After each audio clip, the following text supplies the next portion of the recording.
des autres. Attendez-vous, on a fait le plus dur.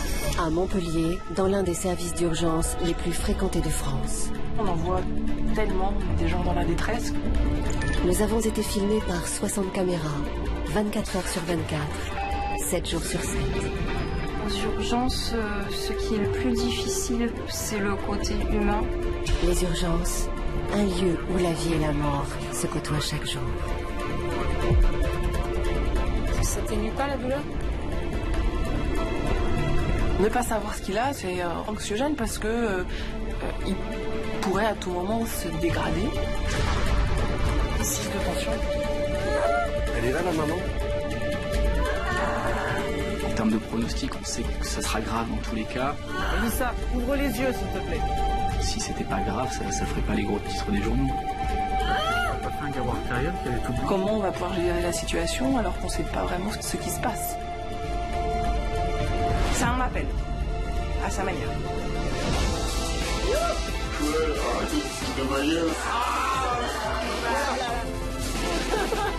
Plus jamais tu diras que les urgences c'est pas bien.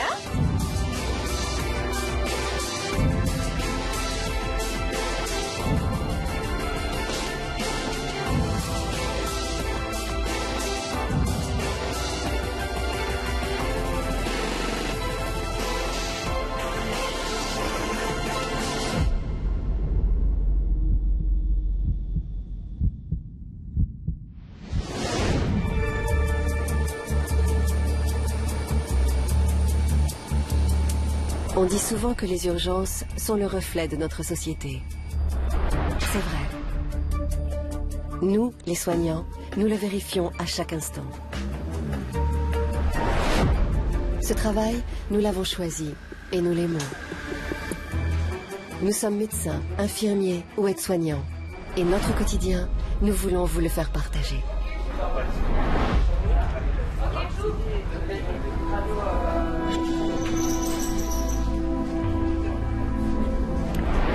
Vous avez mal de quel côté?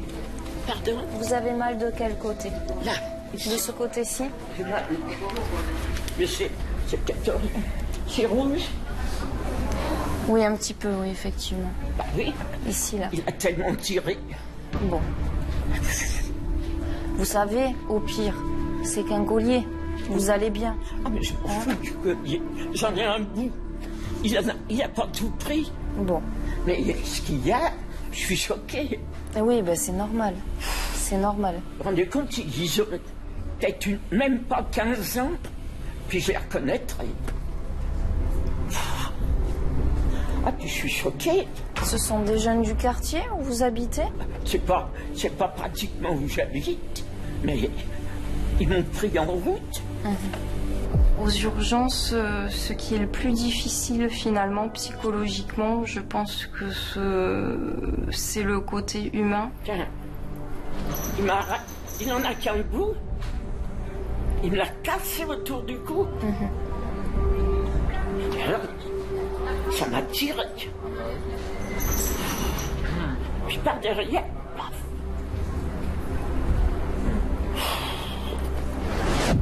Respirez un bon coup, essayez de vous détendre parce que vous avez la tension très haute, du coup avec l'émotion. Bon, c'est normal, hein, Oui, c'est une réaction normale. Hein. 12,8 d'habitude, et j'arrive à 18 et quelques. Oui, mais ça va redescendre hein, après coup, d'accord? Voilà. Est-ce que vous avez besoin de quoi que ce soit? Un verre d'eau? Non. Allez, voilà, maintenant vous êtes en sécurité, on vous sautera plus dessus. D'accord? Il y en a des agressions comme ça. Oui, ça arrive. Alors qu'est-ce qu'on va me faire? Alors là, on va vous installer dans une salle d'examen où le médecin va vous examiner. Oui. Et surtout vous faire le papier pour que vous puissiez aller porter plainte. Il faut que je porte plainte. Voilà. Les urgences sont un reflet un petit peu de la société. Et on est en première ligne, juste après le SAMU, et on voit beaucoup de choses.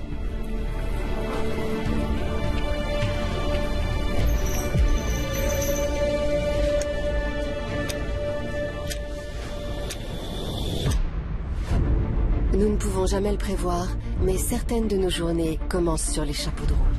Petits bobos, accidents graves. Ce matin, dans tous les services, les patients sont nombreux à attendre.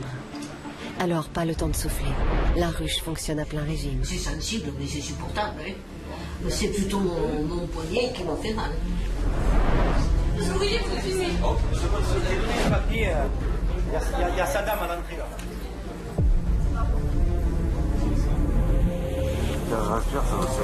Attendez, ça fait mal comme respiration. D'accord. Je vais faire une échographie, monsieur, là, pour regarder un peu le ventre, d'accord? Bon, là, je n'ai pas l'impression qu'il y ait des planchements. Si je vous fais mal, monsieur, vous me dites là. Ce métier, c'est notre passion. L'envie de venir en aide aux autres en toutes circonstances. Nous n'oublions pas que chaque cas est unique et mérite qu'on lui consacre du temps. Voilà, attendez, hop. Voilà, je vais vite chercher un brancard. Ce jeune homme est tombé de cheval. Il est conscient, mais il vient de subir un choc violent. Les conséquences peuvent être très graves. Pardon. Alors, ce jeune homme, donc, chute de cheval, c'est ça? Vous avez mal où? J'ai mal au niveau du rein. D'accord, donc je peux prendre la tension là? Parce que ça va gonfler. Hein. Hop, la douleur sur une échelle de 1 à 10? 8, 9. On va l'amener aux soins. D'accord, c'est une hématurie. Ok, parce que pour si jamais il faut le sonder, il faut regarder. Et là, ça date de quand, ça, alors? Ça date de il y a 3 jours. Ça n'a rien à voir. Donc là, je comprends pas. C'est votre copine vous est tombée dessus ou c'est le cheval? Non, je la portais à bout de bras, j'ai glissé, le cheval m'est passé à côté, il ne m'a pas tapé. Le cheval, il vous a pas tapé? Non, c'est ma partenaire qui me... Ah oui, donc vous n'êtes pas tombé de cheval, alors? Si, j'étais debout sur mon cheval. Ah, avec elle, d'accord, ok, vous faisiez de la voltige. De la Okay, voltige. ouais, excusez-moi, autant pour moi. Non, donc à la fois tomber de cheval et votre partenaire dessus aussi. Ouais, c'est assez violent quand même, c'est assez violent. Et vous faisiez du cheval avec ça? Rien n'arrête la passion. Hop, attends, je parle avec. Oui, non, mais je comprends bien. Je suis pas là pour faire des reproches. Nous, on est là pour vous soigner, d'accord? Ouais, allez. C'est ma faute, je le sais. Allez, c'est Ça bon. m'embête vraiment de venir vous embêter. Bon, mais vous nous embêtez pas. On va s'occuper de vous. Tu peux l'amener aussi. Donc un jeune homme est venu qui faisait des présentations de spectacles avec des chevaux. Et ce jeune homme, au cours d'un entraînement, est tombé de cheval et a reçu sa partenaire sur la poitrine, ce qui était un choc assez violent quand même. Et donc il est venu se plaignant de douleurs importantes. C'est l'équipe des soins intensifs qui va s'occuper de lui. Apparemment, il souffre beaucoup. Notre priorité, déterminer au plus vite comment calmer sa douleur. On va vous mettre des petites électrodes. On va vous prendre également une tension. Sachant que d'habitude elle est basse. D'accord, Je peux descendre à 8 de tension d'accord. sans souci. Ok. Voilà, 12,6 de tension.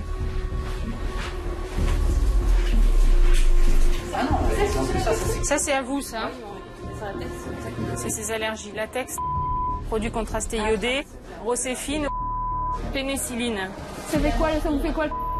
Détresse respiratoire et... Ce monsieur, c'est... C'est le monsieur là qui nous a parlé, Richard, chute de cheveux. Ah oui, c'est vrai. Chute de Il cheveux. a beaucoup d'allergies. Traumathoracique. 1 heure à peu près qu'il est tombé. D'accord. Faites voir juste le ventre. 2 petites secondes, je vais tout Allergie au doucement... produit contraste iodé, j'ai fait un arrêt cardio-respiratoire. D'accord. La morphine, vous la tolérez bien? J'en avais eu pour une fracture, je crois. Ouais, mais ça s'était bien passé. Ouais, pas de... Bon, Ça va? mais de la morphine. D'accord, très bien. C'est un patient qui est allergique à énormément de choses, ce qui nous a empêché de réaliser un scanner injecté, qui était allergique aux 5 classes de produits de contraste iodé, les produits qu'on injecte avant le scanner pour voir s'il y a un saignement. Il se plaint énormément, donc de toute façon, on doit calmer le patient, on va lui administrer de la morphine. Je vais vous allonger un tout petit peu, vous me dites si je vous fais mal. Allez, très bien. Allez, on va doucement.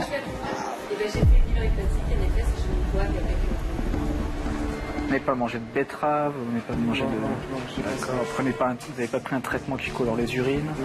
D'accord, vous n'avez pas fait un marathon hier. D'accord. Et la tête, elle a tapé, jeune homme aussi? Un peu, ouais. Ouais. Vous avez perdu connaissance? C'était un peu flou. Ouais. Est-ce que vous pouvez me regarder? Voilà, ouvrez grand les yeux, fermez et ouvrez. Ok, parfait. Mais pas d'épanchement en tout cas. Pas de grosse dilatation du rein. Et la chute, elle était quand? Selon ses dires, il aurait saigné, il y aurait eu du sang dans les urines. Et à l'échographie qu'on a réalisée, on ne retrouve rien. Benoît, je peux te voir juste 2 secondes? Oui, dis-moi. S'il te plaît, dehors. Oui. Très vite, nous avons un doute sur son état de santé réel. Je te le transmets juste parce qu'on me l'a dit. Moi, j'en sais rien que le jeune homme du milieu est quand même arrivé avec une valise, avec des affaires. Il ne sent pas le cheval, il n'y a pas de tenue de cheval. C'est bizarre. Oui. Voilà, c'est tout. Est-ce qu'il Donc, cherche de la direct à morphine? Voilà, c'est ça. Alors, il y a une personne qui a suspecté ça, alors moi c'est vrai que ça me met la puce à l'oreille. Oui, aussi, moi aussi, j'ai suspecté comme ça. Mais bon, j'y vais. Il me raconte qu'il fait des spectacles équestres un peu partout en Europe. Il avait fait une chute de cheval, il était arrivé sur ses jambes avec sa valise. Bon, ça faisait un petit peu effectivement des propos peu clairs. Ça revient la douleur là? Tu l'as mise où la seringue de morphine pour le jeune homme? Sur le robinet. Vu que ce patient nous réclame de la morphine car il a mal et que tous les autres médicaments, on ne peut pas lui les administrer puisqu'il dit qu'il est allergique, on se demande s'il ne serait pas venu aux urgences juste pour avoir sa dose. C'est toujours un petit peu suspect des patients qui arrivent en demandant de la morphine, ça c'est sûr, surtout les jeunes. Alors est-ce qu'il y a un problème de toxicomanie derrière? Ça je peux pas, à l'heure actuelle en tout cas, je peux pas vous le dire.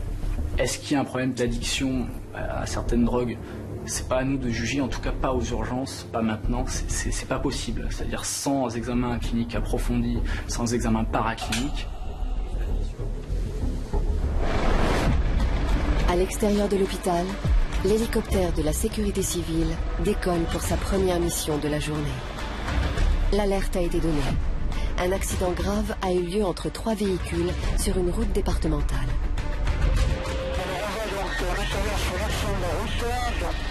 Entre les premiers renseignements, ce serait 3 véhicules, donc ceux sur frontal, relativement violents, semblait une victime qui a été jetée, qui est inconsciente, et 3 victimes incarcérées. Oui, c'est un choc frontal, ça peut être grave.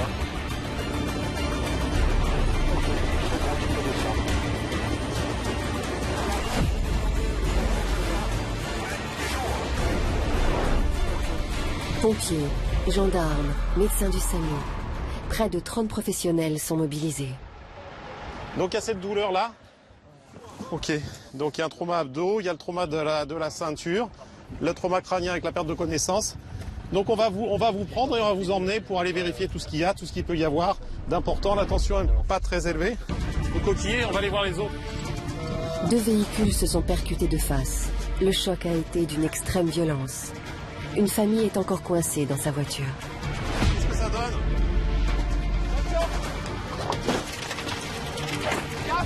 Là, il y en a 3, il y en a 2 ou 3 ? 3 blessés, 3 conscients. 3 conscients, oui, apparemment. 3 conscients. Vous avez l'impression que ça a tapé ici ? C'est ici que ça vous fait mal ? On va voir ça. Sur le bras, d'accord. Et le poignet cassé apparemment ? Allez, déjà on va pouvoir sortir la première dame, la première victime. Je m'appelle Christian, j'ai 53 ans, je suis médecin commandant des sapeurs-pompiers de l'Hérault.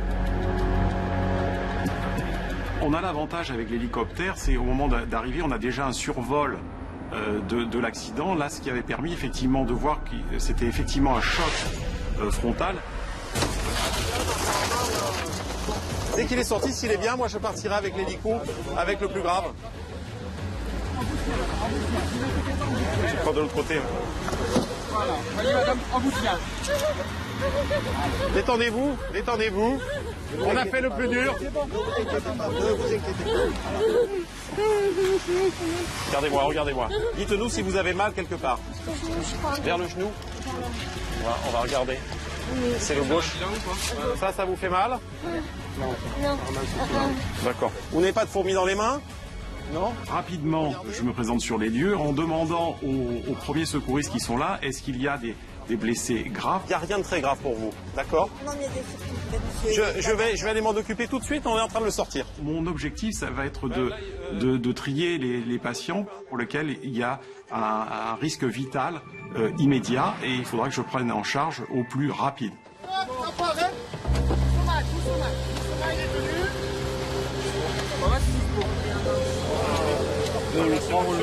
Est-ce qu'on peut donner du mou? Est-ce qu'on peut lui donner du mou pour l'oxygène?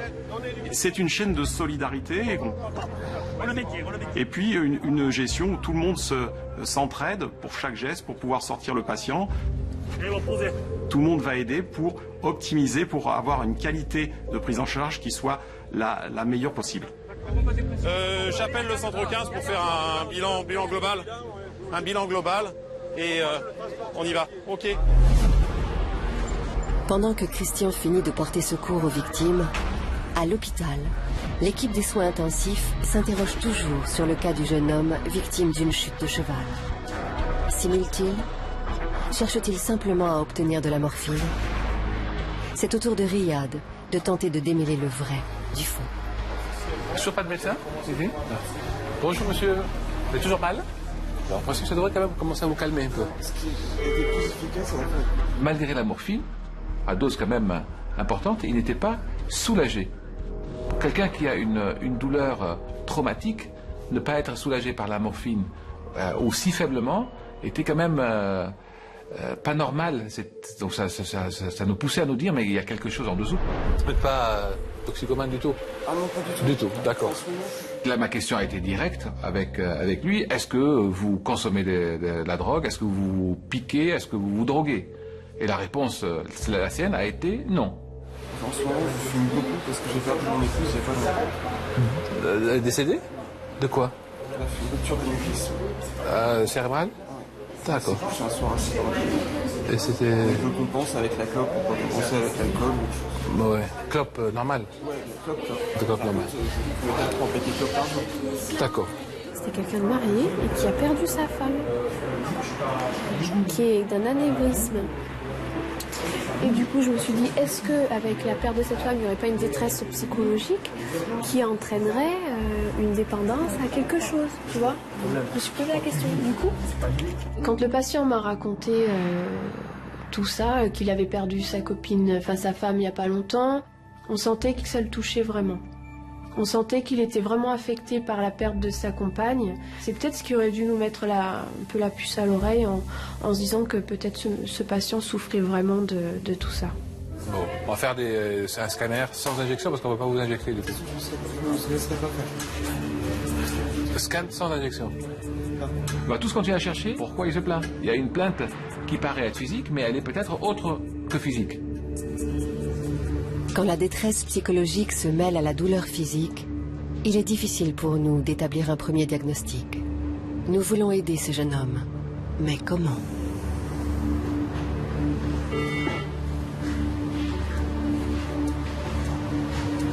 Essaye de respirer calmement par le nez pour voir.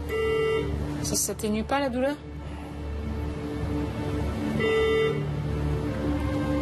C'est au même endroit que tout à l'heure?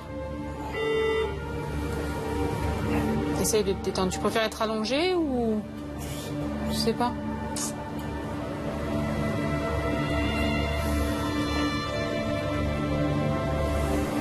rien, il n'y a pas besoin que j'ai mal.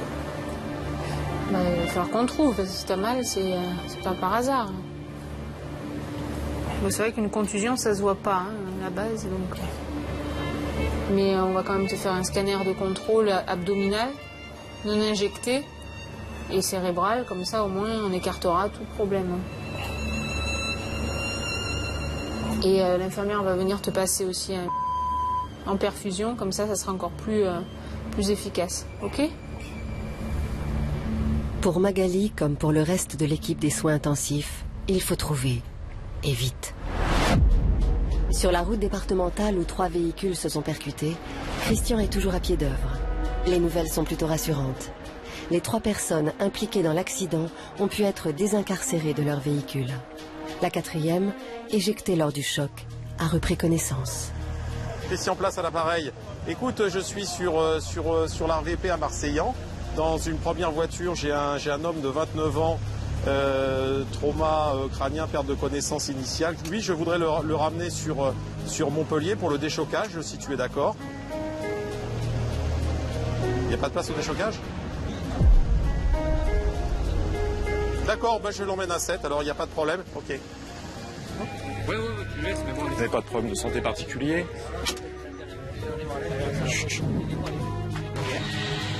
bon pour vous derrière? Oui, c'est bon, tu peux y aller.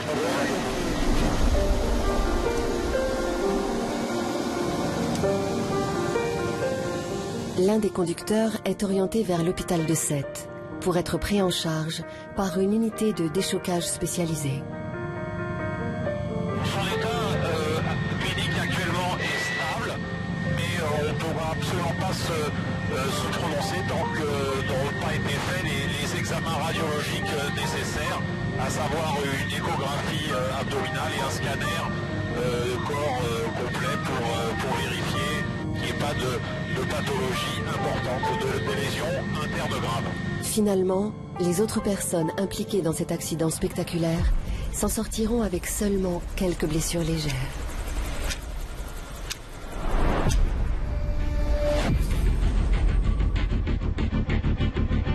Les patients continuent de défiler à l'accueil des urgences. Parmi eux, une jeune fille inconsciente, transportée par les pompiers. Son état est très préoccupant. Tiens, est-ce que tu peux...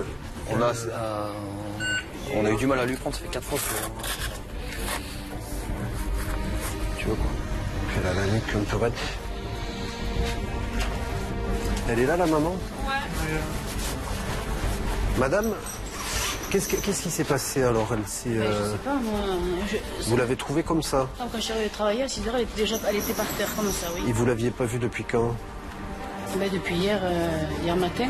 Elle était toute seule chez elle à la maison? Oui, après-midi, oui. D'accord. Ce matin, mon mari m'a dit qu'elle s'est levée, elle est tombée, elle est restée couchée. Et elle se plaignait de quelque chose? Elle avait mal à la tête ou quelque chose? Je l'ai appelée au téléphone, elle m'a pas répondu aujourd'hui. Pendant la nuit, Mélissa a vomi.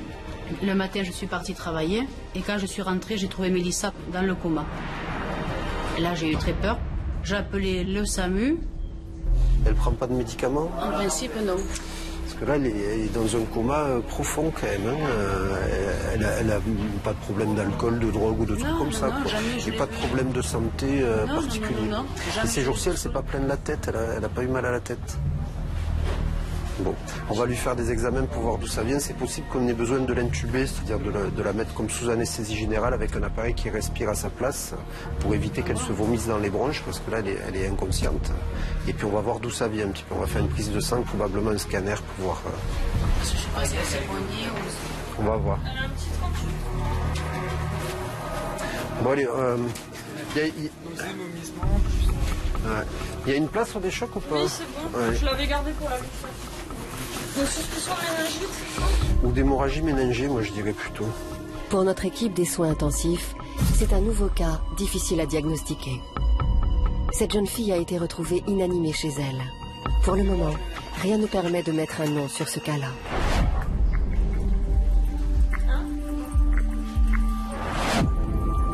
La 38.3, mais elle était seule. La mère l'a pas vue depuis hier soir. Ouais. Et elle l'a retrouvée ce soir comme ça. Aujourd'hui, elle ne répondait pas au téléphone. On ne sait pas depuis combien de temps elle est comme ça. A priori, elle n'a pas d'antécédent. Si le père l'avait vue ce matin, il avait juste vu qu'elle s'est levée, elle ne tenait pas bien debout, mais il ne s'est pas inquiété plus que ça. Et donc ils l'ont laissée seule à la maison. A priori, elle ne boit pas d'alcool, elle ne prend pas de drogue, elle ne prend pas de médicaments. Et là, elle est Glasgow 3, quoi. Et il y a les parents, là? Il y a la mère. Je trouve qu'elle a la nuque un peu raide, en bout de course. Ouais, et 6 de tension. 6 de tension? Ouais. Bon. Mélissa? J'ai reçu au déchocage une fille de 18 ans. Cette jeune fille a été très vite évaluée à l'orientation par le Dr Gage, donc, qui était le médecin de l'orientation, et il a très vite posé la suspicion de méningite. On sait que ça sera grave dans tous les cas. La méningite est une maladie grave et très contagieuse. Face au risque de contamination, Benoît et son équipe se protègent avec des masques adaptés à ce genre de situation. Mélissa, retourne-toi s'il te plaît, retourne-toi. Voilà, très bien, très bien. Super. Ok, non, reste comme ça, C'est angoissant parce qu'on a une responsabilité dans le diagnostic, on a une responsabilité vraiment en termes de délai. C'est-à-dire c'est une grosse urgence infectieuse, la méningite. Donc chaque minute de perdu, c'est du pronostic qui s'assombrit. Mélissa, ouvre les yeux s'il te plaît. ces jours-ci, ça allait bien. Elle n'a pas été grippée, elle n'a pas eu... non, mais cette nuit, à 1h, vous dit, elle a vomi. D'accord.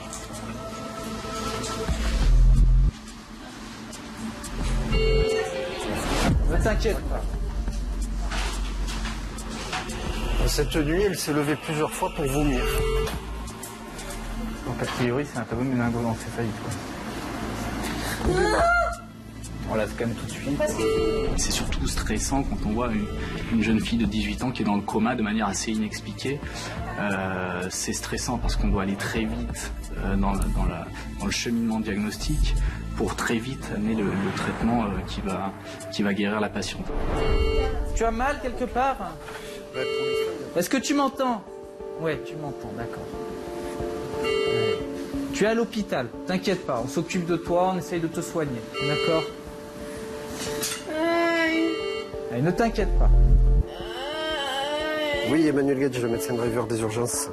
Je t'appelle pour te demander un scan un peu urgent. J'ai une jeune fille de 18 ans qui arrive d'un coma Glasgow 6 avec un tableau qui peut évoquer soit une méningoencéphalite, soit une hémorragie méningée. En fait, elle est rentrée hier soir tard.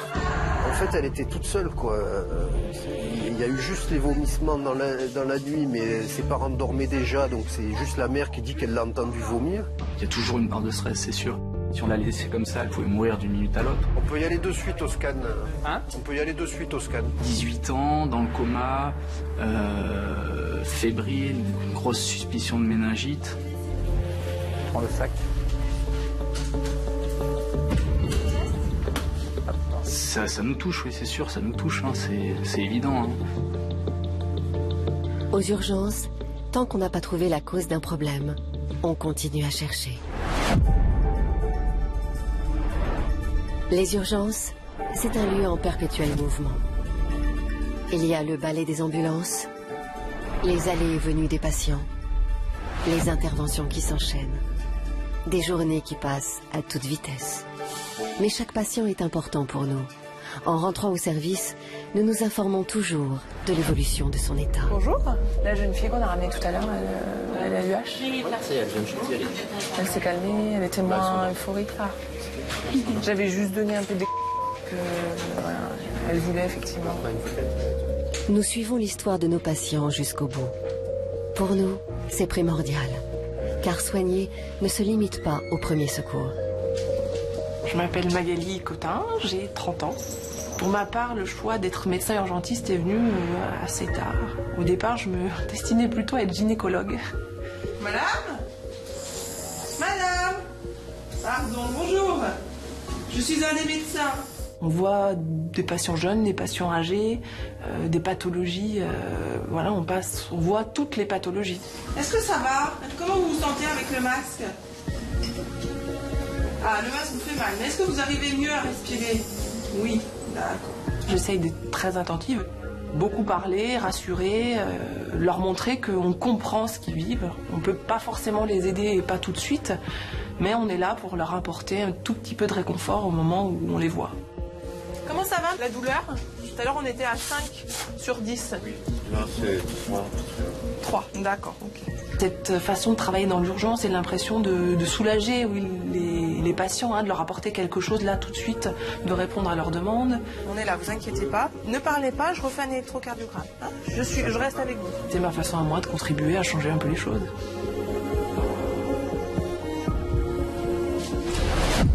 Aux urgences pédiatriques aussi, la salle ne désemplit pas. Chaque petit patient mérite la même attention. Chaque parent attend d'être rassuré. Pédiatre ou puéricultrice, nous y mettons toute notre énergie, tout notre cœur. Allez, maman fait un gros gâté.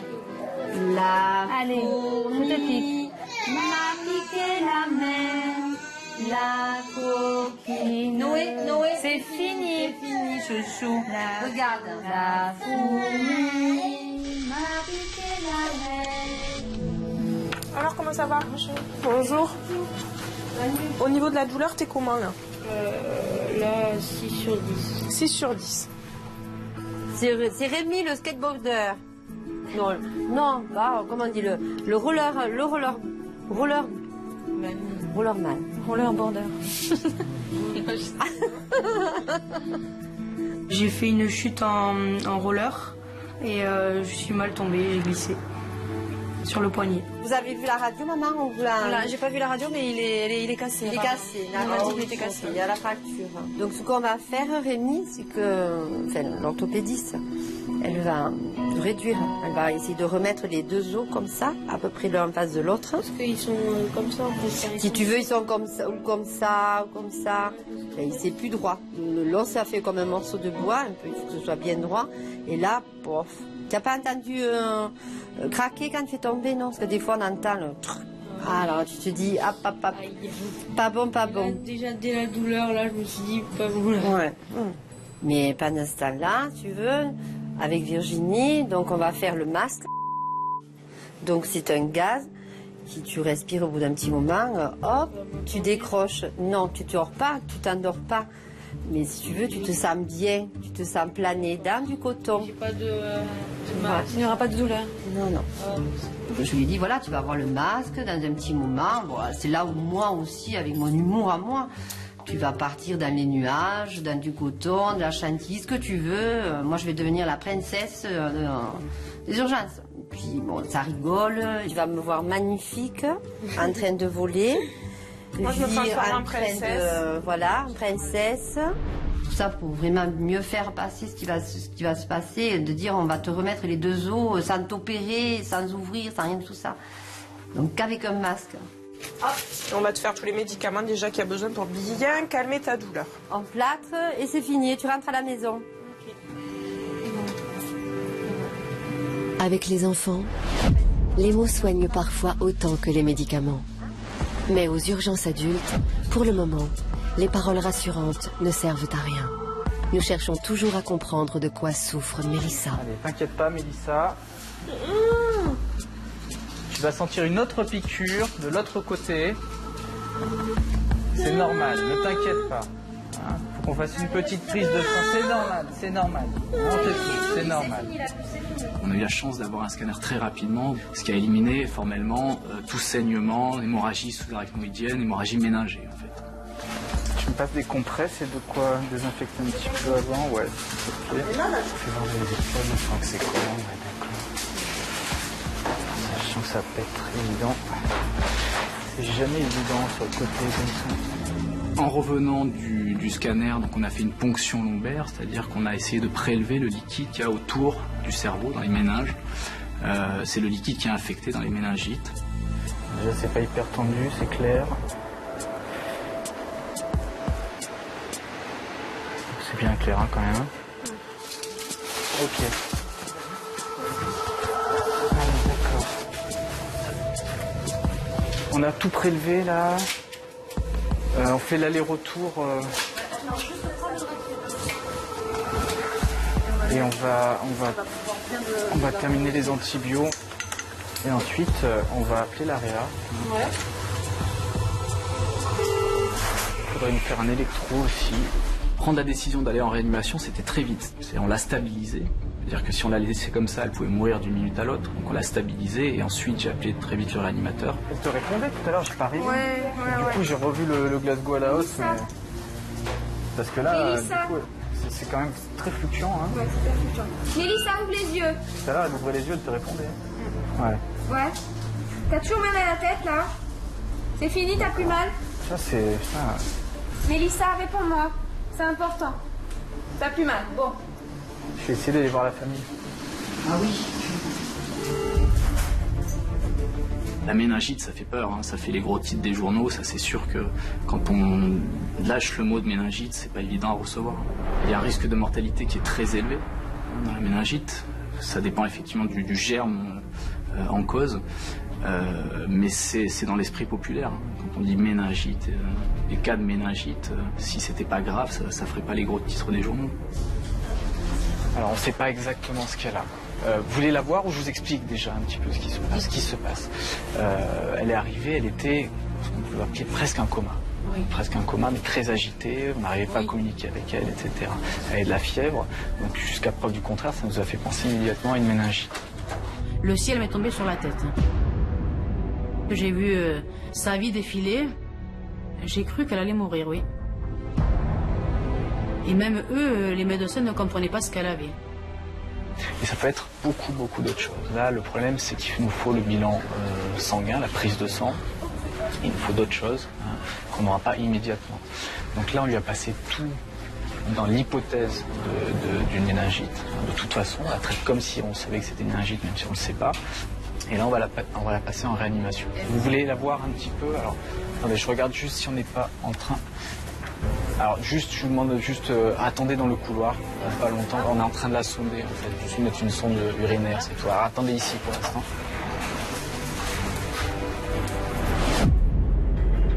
Dans la salle d'à côté, Johan, le jeune homme tombé de cheval, se plaint toujours de très fortes douleurs.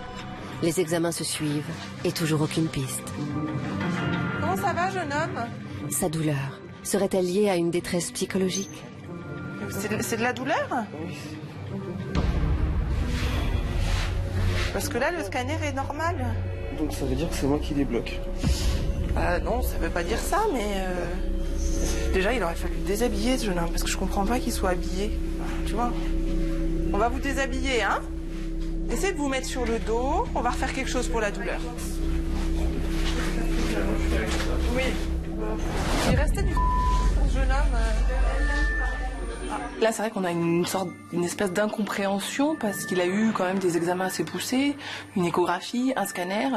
On comprend pas pourquoi on n'a aucune lésion à l'imagerie et on a un jeune homme qui a très mal. Il a eu de la morphine de façon répétée et là, ça continue. C'est là que vous avez mal? Oui, c'est là. Là, quand je touche l'os, là, ça fait pas mal.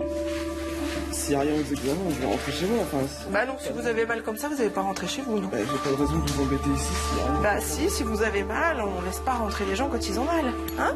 Parce qu'avant de chuter, t'avais pas cette douleur. Non, j'étais fatigué, mais sans plus. D'accord. Alors faut juste essayer de vous remettre un petit peu sur le dos le temps qu'on puisse vous déshabiller un petit peu. Ne pas savoir ce qu'il a, c'est assez, oui, pour moi anxiogène parce que il pourrait à tout moment se dégrader, hein.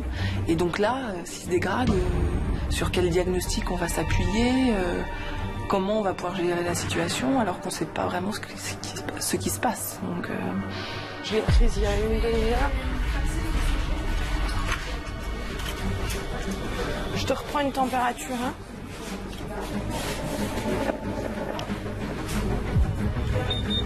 « 37. Mon avis personnel, c'est un mec qui est au bout du bout.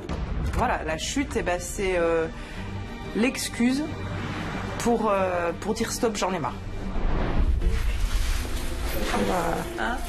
Et puis je pense qu'il a, voilà, il rêve pas à ces douleurs.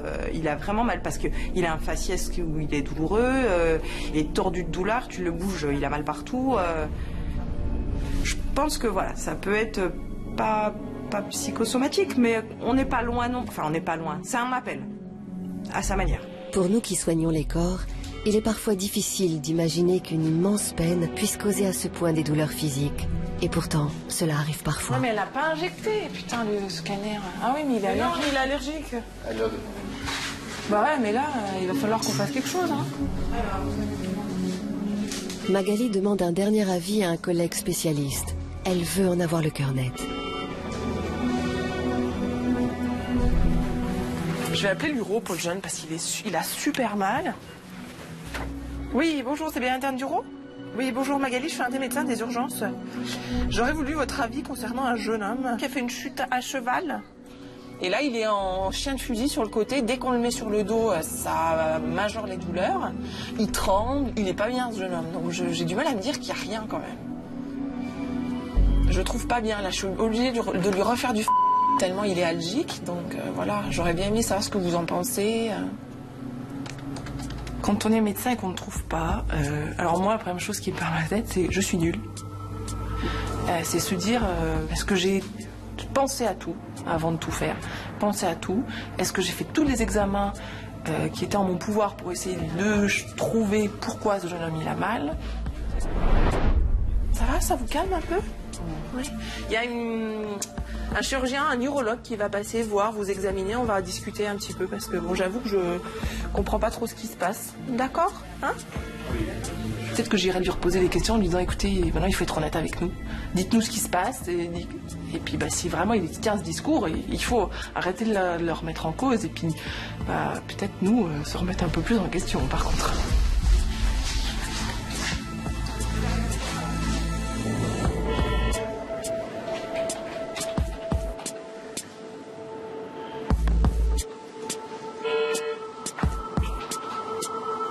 Se sentir impuissant face à la douleur d'un patient est pour nous inacceptable.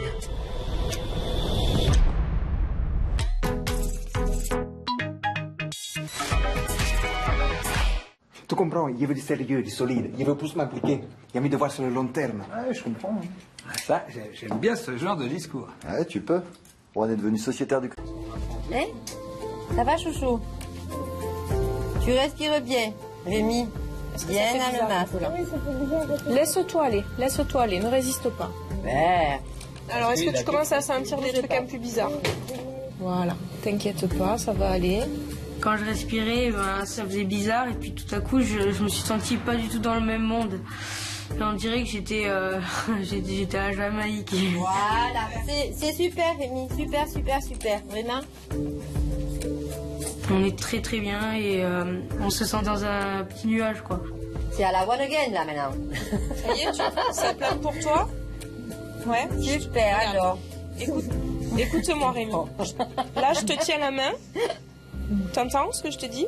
Si tu as un peu mal, tu me serres la main. Comme ça, je le sais et on monte le gaz. D'accord? T'es sur la plage, là? Avec la guitare, c'est bon, là, hein? Ouais. Avec le ukulélé? C'est moi, Rémi de Montpellier, là, j'arrive. Oh, les potes. On rigolait un petit peu. Et pendant que j'avais le masque, j'entendais ce qu'elle disait, mais moi, j'étais un peu ailleurs, voilà. T'es toujours bien, là, Rémi? C'est trop bien, ça. Moi, je vais le mettre, le masque, hein, je pense. Bisous avec le piqué. Souffle. Super. Allez, tu recommences un coup. Terminé. Souffle. Super. Tu recommences à respirer normalement, c'est fini, Loulou. Super, t'as dit? J'ai pas plus petit. Mais voilà, c'est fini, ça fera pas plus mal. Bouge pas. Alors écoute-moi, Rémi. Ouais, c'est normal. Reste là. Attends, il y a encore du truc, il y a encore un truc qui fait. Ne t'inquiète pas. Je l'ai enlevé. On enlève. Je l'enlève. C'est fini. Je l'enlève. C'est fini. Rémi nous a fait un petit...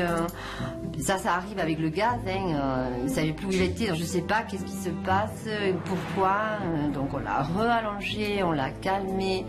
Et son bras, ses deux os étaient remis en place. Ça y est, reste là. Voilà. Allez, super. Hop. Désolée, j'étais... Non, c'est pas grave. Regarde-moi. Rémi, regarde-moi. C'est fini. Okay. On a enlevé le masque. Maintenant, tout l'effet, il va partir. D'accord. On a remis ton bras en place. Tu dois plus avoir mal. On va mettre le plâtre autour de ton bras maintenant.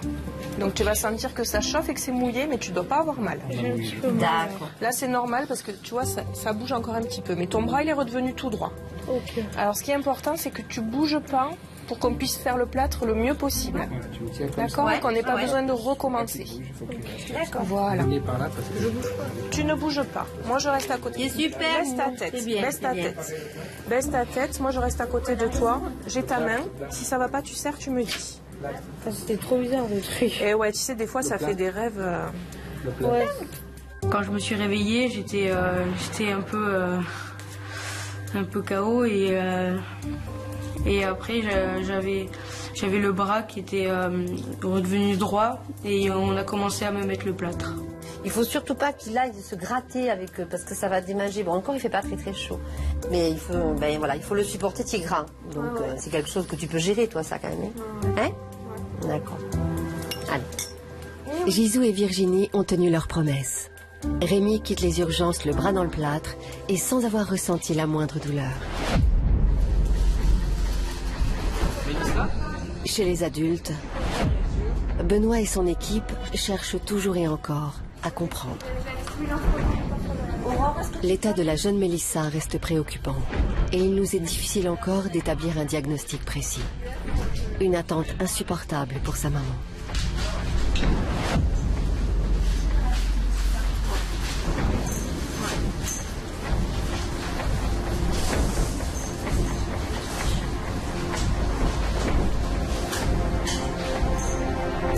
La maman, elle était très angoissée, évidemment. Hein, vous imaginez, entre votre fille comme ça par terre dans le coma.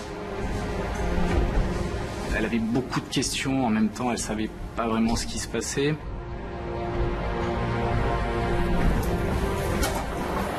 Allez, vous pouvez rentrer. Elle est juste là derrière. Allez-y.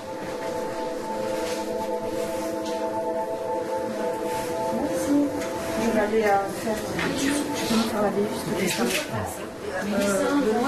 Je l'ai caressé, je l'ai embrassé. Je l'ai appelé par son nom, Mélissa, Mélissa. Et en même temps, j'avais les larmes qui coulaient. Et je me demandais ce qui se passait. Je ne comprenais plus. Toi aussi, moi elle ne me répond pas. Voilà. Elle a été, je pense, assez choquée quand elle a vu sa fille après. Alors, je lui ai pas du tout caché le fait que ce soit grave, hein, que c'était une suspicion de méningite. Ne vous inquiétez pas, on l'amène en réanimation. On va l'amener en réanimation dans le service du professeur Flou. Il faut être honnête dans l'information qu'on donne aux familles en essayant quand même de les rassurer dans la mesure du possible. Allez, on y va ? Oui, suivez-nous. On va vous montrer comme ça vous savez le faire. C'est finalement les résultats des examens sanguins qui révéleront la cause du coma de Mélissa. Il ne s'agit pas d'une méningite, mais d'une infection gynécologique qui s'est généralisée. Enfin, nous savons comment la soigner. La jeune fille va être mise sous antibiotiques et restera en observation pendant plusieurs jours à l'hôpital.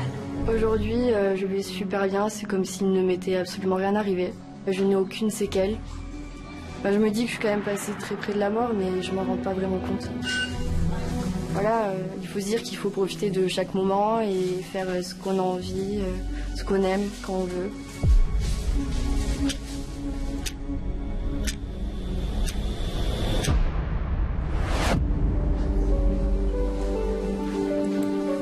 Enfin, le calme revient aux urgences. C'est l'occasion de souffler un peu, d'évacuer la tension. Non, moi j'ai une prise de sang à faire, il faut que je me motive. Là. Ah.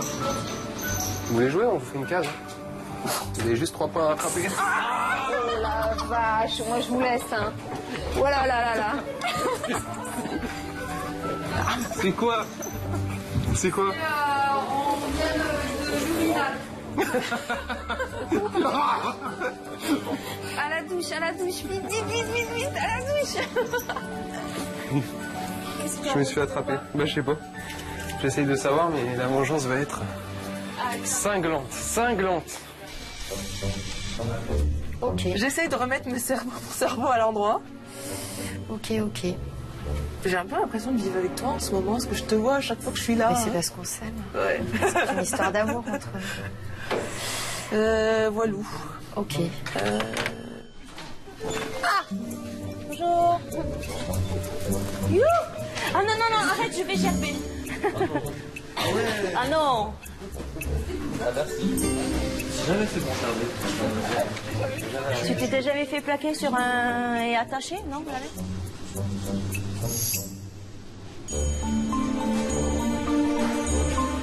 Après cette longue journée, la fatigue gagne du terrain.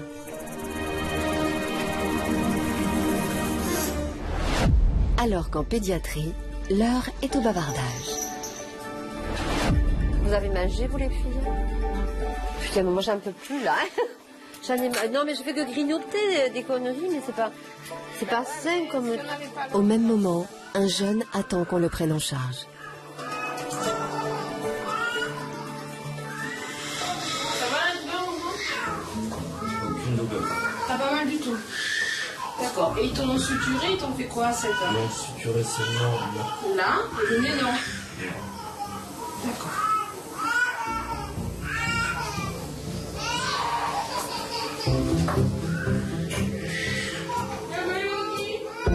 Et en fait, il passe par ici. Amy, il passe par ici parce qu'ici, il n'est pas suturé. Il est suturé à l'épaule, il est collé à la main. Mais ici... 14 et 11. Ah, donc il va suturer là. Voilà. Donc on a dit bonjour. Bonjour. Tu me suture. Le SAMU 30, oui. Ne quittez pas. On va les manger. C'est pas possible, on va les manger. Donc si le père revient, c'est bon ici. Ouais. Il faut sortir. En fait, on n'avait pas vu, on comprenait pas pourquoi ils passaient par ici. Ben oui, c'est sûr. Mais ils ont suturé. Et en fait, ils ont suturé partout, sauf ici. Ah, parce qu'ils n'ont pas voulu faire la face. Parce que voilà, c'est pour ça. D'accord. Ok, merci. On veut mettre ça dans le box.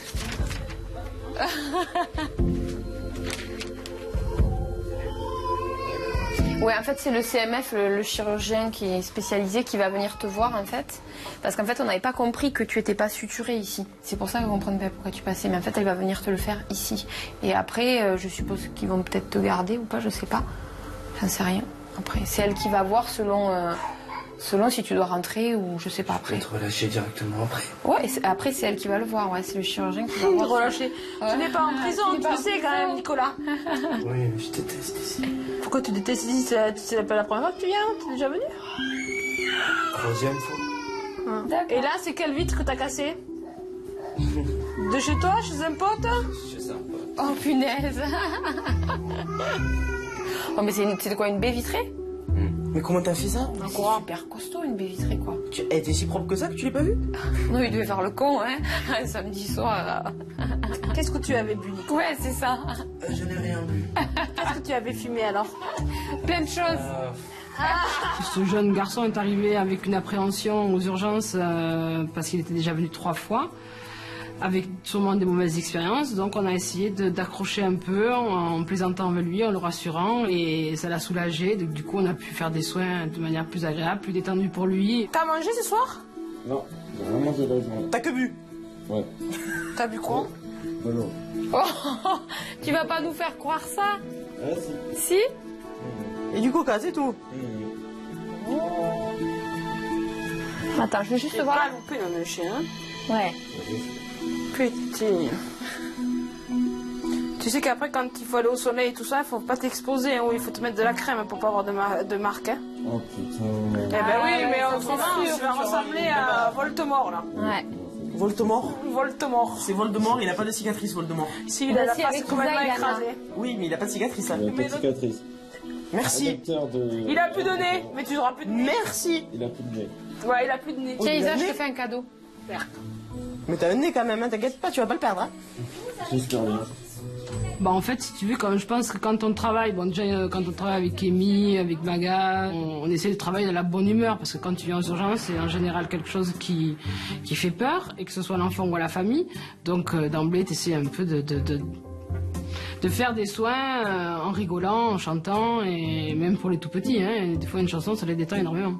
Qu'est-ce que tu écoutes comme musique, toi, Nicolas? Reggae. Ah. On va tous danser le reggae. D'habitude on le chante, mais je pense pas qu'on soit capable de chanter du reggae. Hein. Si vous pouvez le chanter là. Du reggae, bon. Get up, stand up from the right. Alors maintenant, on te met sous une tente. Nicolas, je suis ton père. C'est ça. En fait, c'est ton père. Cette intervention s'est super bien passée parce que Nicolas était très réceptif. On a de suite établi un contact. Et de suite, on est rentré dans son univers. No woman, no cry. Moi, je fais que les... And I remember. Oh, mais je vous ai dit. Ça te va comme ça? Sur le GSM de l'interne, vous tenez. Nicolas, essaie de quand même pas bouger la tête. C'est une suture qui a duré 2 heures, donc c'est vrai que c'est très long. Pour nous comme pour le patient, mais ça a vraiment été détendu. On l'a vraiment, c'est vrai que ça a très bien passé. On a vraiment bien rigolé. Alors on peut te chanter une souris verte qui courait dans l'herbe. Plus jamais tu diras que les urgences c'est pas bien. Hein? Ouais. Ah non, ça va. Ouais, mais tout à l'heure c'est pas ce que tu as dit. Hein.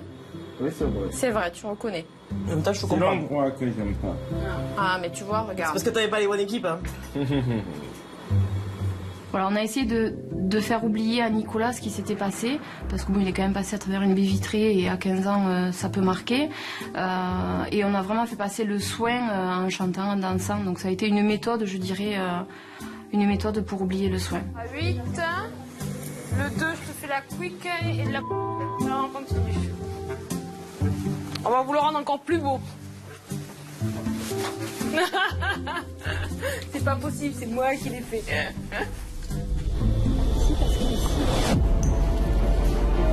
Aux soins intensifs, la situation n'a pas évolué pour Johan. Il souffre toujours. Il s'est trouvé qu'il n'y avait rien au scanner, mais il a tellement mal. Il a de la morphine, il a tous les traitements assez costauds quand même, et puis il a toujours mal. Donc du coup, c'est un patient qu'on a décidé de garder.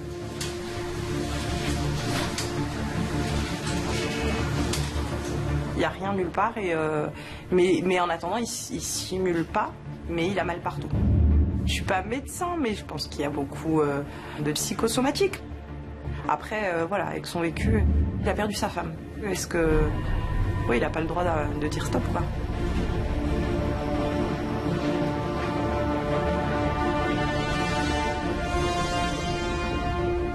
En tout cas, quand on l'a installé dans le lit, il commençait à avoir faim. C'est toujours une bonne maladie d'avoir faim. Nous prenons la décision de le garder en observation dans une chambre où il sera seul.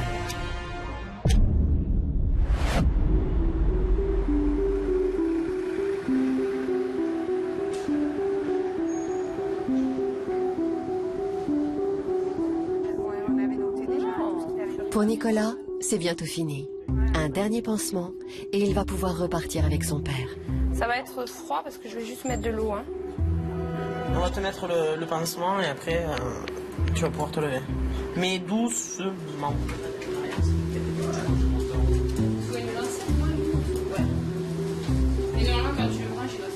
Au total, on a passé 2 heures avec toi. 12-6. Ça va? Parfait. T'es content de toi? T'es content d'avoir passé 2 heures avec nous? Bon. Bah écoute, c'était ça fait content, plaisir. moi je dis. Est-ce que tu veux tenter de t'asseoir? Ouais. Au bord du brancard. Doucement. Est-ce que ça tourne? Hein? Donc, si tu tournes la tête, c'est sûr que ça va tourner. Vous vous ennuyez pas assis à la maison? Ouais, je surtout pense si ça. ton frère est pareil? C'est ça. Voilà.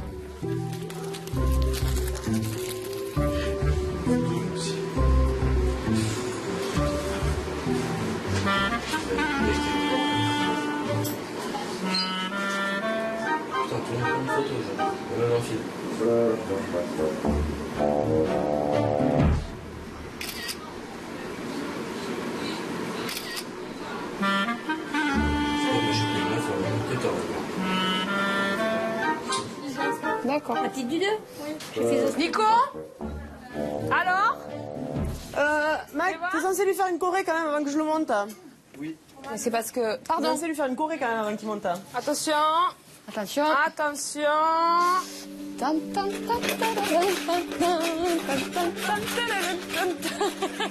Non, c'est Boogie Wonderland. Attends, regarde, t'as la bouche. Vas-y, vas-y, vas-y, vas-y. Samba, samba, la capoeira. Ça te va? Tu vas me dormir? C'est bon? Allez. Bon, et par contre, plus de vitrée quand même pour voir ça. Hein. La soirée fut longue pour cette prise en charge. Je trouve qu'on a été très efficace et je pense qu'on a de quoi être fiers. Oh non, mais là c'est plutôt craillé. Non, mais allez installer la table. Moi j'installe là. Attends, je nettoie.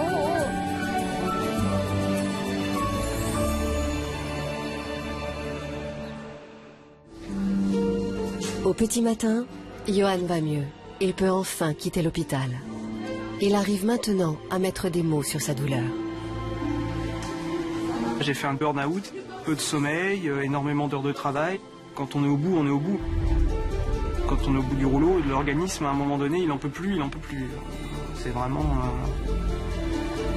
ça qui a déclenché ces grosses douleurs. Il arrive assez souvent aujourd'hui qu'on ait des patients qui soient très fatigués, en burn-out, et qui donc lors d'un traumatisme vont avoir une réaction douloureuse très importante qui est disproportionnée par rapport à ce qu'on trouve aux examens en fait. Et très souvent la fatigue va multiplier, va rendre la douleur insupportable. Je voulais qu'on l'aide parce qu'il me semblait qu'il avait besoin d'aide. Alors que ce soit parce qu'il avait ses douleurs et quelque chose de physique ou quelque chose au contraire d'un peu plus psychologique si on peut dire. Je pense que j'ai réussi un peu à le rassurer. C'était le but.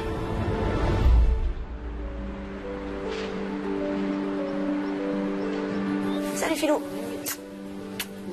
Et t'as fait, tu sais pas? Oui, il a été fait. Bonjour les enfants.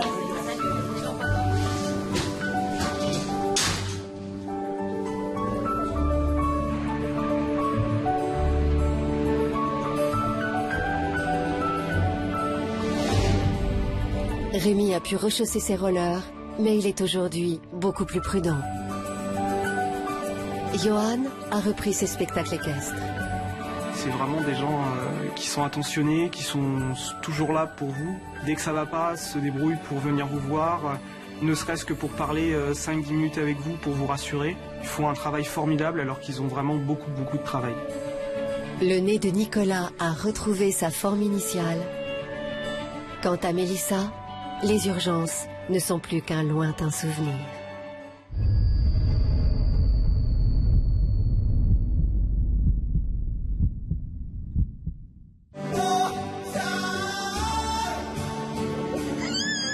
Quand on voit son enfant comme ça, c'est une très grande angoisse et je le souhaite à personne. Ils ont connu l'expérience de l'urgence. Que sont-ils devenus? Je fais un petit bisou au papa.